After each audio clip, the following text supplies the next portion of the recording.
Alright, current little project was fixing up, not necessarily restoring, an OTC 5212 bottle jack.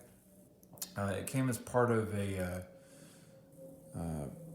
hydraulic shot press. The original jack wasn't there, but this one was. So a couple things I am trying to do, one of which is to get the upper portion right here, which is supposed to be a screw jack, to come out, but I've tried lots of heat and solvent and everything, and nothing's working yet. I do have the rebuild jack, or the rebuild kit, I should say, from OTC. It's pretty straightforward.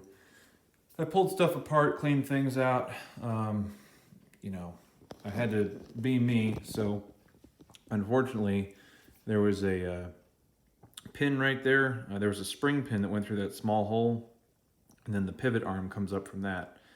And so I tried lots of different methods, those of which had a certain amount of risk involved, such as trying to use a tap to pull out the spring pin. And as you could guess it, the tap broke inside of there, so I was able to finally drill and drill and drill and drill, and then as I got closer and closer, I wanted to get the rest of the tap and drill out of there, or the rest of the tap and the spring pin out of there. I'm not sure quite how far it went in initially, but I will say the easiest way that I found was an old set of Craftsman masonry bits.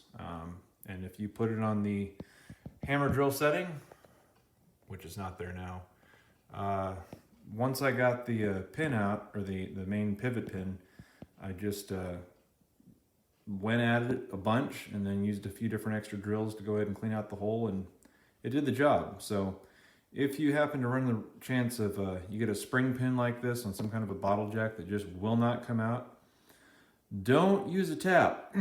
But if I were you, I would probably just use a set of hammer drill bits and just go at it like mad, because you're probably not trying to keep this thing in pristine museum condition. You're probably trying to just get it work again. And I didn't need to pull that out in order to make it work, but I wanted to, so I did.